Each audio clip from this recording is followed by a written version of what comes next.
अब आचार्य सत्येंद्र दास क्या कुछ कह रहे हैं बाबा को लेकर के, पहले वो सुन लीजिए। सारी जिम्मेदारी जो भी कथा कहते हैं और जो उसमें घटना होती है वो उन्हीं की जिम्मेदारी है। उनको स्पष्ट रूप से जाकर के और सरकार के सामने इस बात को कहना चाहिए और जो अपना अपराध है उस अपराध को स्वीकार करें। तो अयोध्या के महंत और राम लला के पुजारी जो सत्येंद्र दास, वो यहाँ पर तमाम सवाल खड़े कर रहे हैं। साथ ही ये भी कह रहे हैं दरअसल की कार्रवाई होनी चाहिए। अब बाबा को लेके जो तमाम सवाल है वो खड़े हो रहे हैं, क्योंकि पुलिस की जो कार्रवाई है वो भी यहाँ पे कुछ कुछ सवालों के घेरे में आती हुई दिखाई दे रही है।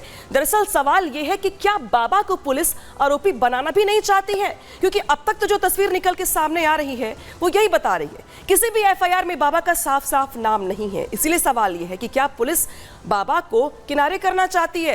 क्या बाबा का नाम जानबूझकर एफआईआर में नहीं दर्ज किया गया है? ये सवाल सीधा है।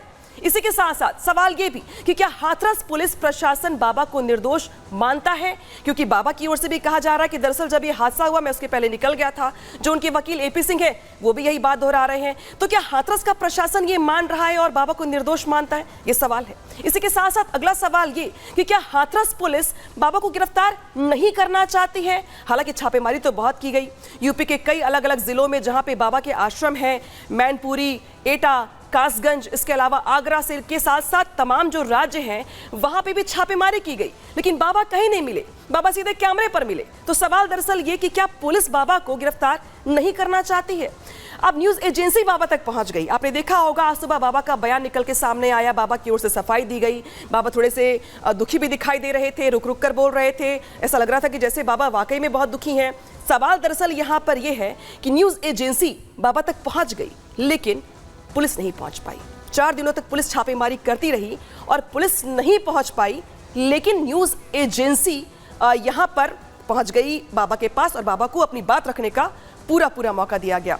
इस बीच तमाम जो बातों के बीच में जो बयान निकल करके सामने आ रहे हैं हाथरस घटना को लेकर के पुलिस प्रशासन की ओर से, तमाम नेताओं की ओर से, आपको एक एक करके पहले वो बयान भी सुनवा देते हैं। सुनिए। मधुकर को बार बार गिरफ्तारी के लिए दबिश दी जा रही थी और जब हम विफल हो रहे थे तो इनको 1 लाख का इनामिया घोषित करा गया था। उसके बाद जनपद की हाथरस एसओजी ने इनको कल देर शाम दिल्ली से, नजफगढ़ से इनको गिरफ्तार करा है। सर क्या कहाँ भाग रहा था? कुछ अभी तक इनिशियल पता लगा बाबा को? क्या हादसे के बाद ये लगातार फोन कर रहा था? देखिए अभी इनके कॉल डेटा रिकॉर्ड्स का अवलोकन होगा, उसके बाद हम इस पे कुछ कह पाएंगे। राजनीतिक फंडिंग को लेकर तमाम चीजें सामने, किस पॉलिटिकल पार्टी से ये जुड़ा हुआ? देखिए अभी जितने भी बैंक अकाउंट्स हैं इनके, ट्रस्ट के, इनके उसके पूरे संगठन के, उसको खंगाला जा रहा है और उसके बाद जैसे ही कुछ पुष्टि होती है तो आपको बताई जाएगी। तो पुलिस का बयान सुना आपने। दरअसल बाबा पर बवाल है और बहुत सारे सवाल हैं। दरअसल सवाल यह है कि आखिर 4 दिनों तक बाबा कहां थे?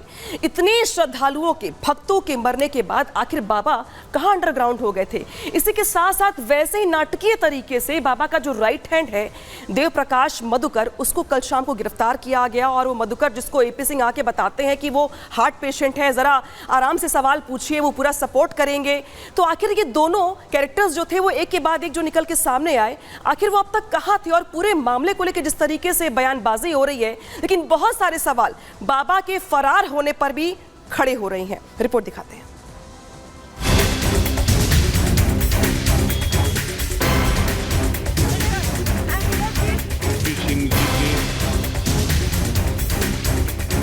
हाथरस कांड के 96 घंटे बीत जाने के बावजूद पाखंडी बाबा सूरजपाल फरार है।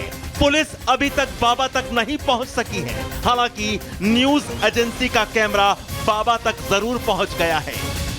बाबा ने न्यूज एजेंसी के जरिए हाथरस कांड पर दुख जताया है। साथ ही उसने खुद को बेकसूर बताते हुए अराजक तत्वों को हादसे का जिम्मेदार ठहरा दिया है। हम 2 जुलाई की घटना के बाद बहुत ही व्यथित हैं। प्रभु हमें बस संगत को इस दुख की घड़ी से उबरने की शक्ति दें। हमें विश्वास है जो भी उपद्रवकारी हैं वो बख्शे नहीं जाएंगे। हाथरस कांड में पुलिस बाबा सूरजपाल तक नहीं पहुंच सकी है, लेकिन सत्संग के मुख्य आयोजक देव प्रकाश मधुकर को गिरफ्तार कर लिया गया है। मुख्य आरोपी देव प्रकाश मधुकर को पुलिस ने कोर्ट में पेश कर उसकी रिमांड ली है। हालांकि पाखंडी बाबा सूरजपाल के वकील एपी सिंह का दावा है कि उन्होंने मधुकर को सरेंडर करवाया है। बाबा सूरजपाल के वकील ने साफ कह दिया कि बाबा का एफआईआर में नाम नहीं है, जिसका नाम है उसे पुलिस के सामने पेश कर दिया गया है। भारत में है, कहीं होटल में नहीं मिलेंगे, कहीं आश्रम में ही हैं और कहीं किसी के घर नहीं मिलेंगे। और फेस किया जो उनसे बन सका, जो उन्हें की इच्छा थी बोलने की।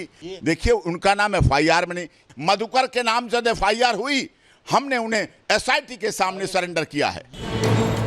बाबा के वकील एपी सिंह ने पूरे मामले को धार्मिक रंग देने की कोशिश भी की है। वकील एपी सिंह ने बाबा सूरजपाल को सनातन धर्म से जोड़ते हुए हिंदू धर्म को सॉफ्ट टारगेट बनाने का आरोप लगा दिया। एपी सिंह ने दूसरे धर्मों के हादसों का जिक्र करते हुए कहा कि उन पर किसी की टिप्पणी करने की हिम्मत नहीं है, लेकिन हिंदू और सनातन को टारगेट करना एक फैशन बन गया है। मैं एक बात दावे के साथ कह सकता हूं, एंटी सोशल एलिमेंट्स कुछ हंगामा करना चाहते होंगे। असामाजिक तत्वों ने सोची समझी साजिश के तहत किया, सनातन को बदनाम करने के लिए किया, नारायण साकार हरि को बदनाम करने के लिए किया।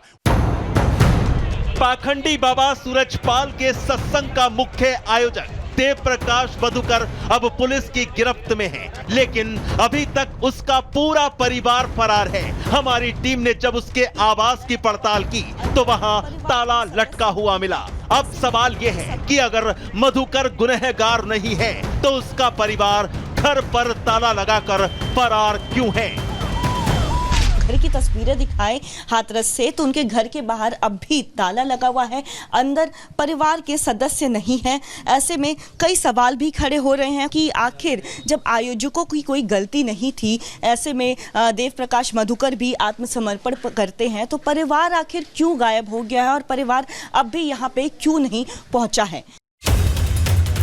हाथरस कांड को लेकर अब बाबा और उसके वकील मैदान में उतर रहे हैं। बाबा इस लड़ाई को अपने वकील के जरिए कानूनी तौर पर लड़ने जा रहे हैं। ऐसे में सवाल यह है, आखिर क्यों पुलिस अभी तक बाबा सूरजपाल पर हाथ नहीं डाल रही है?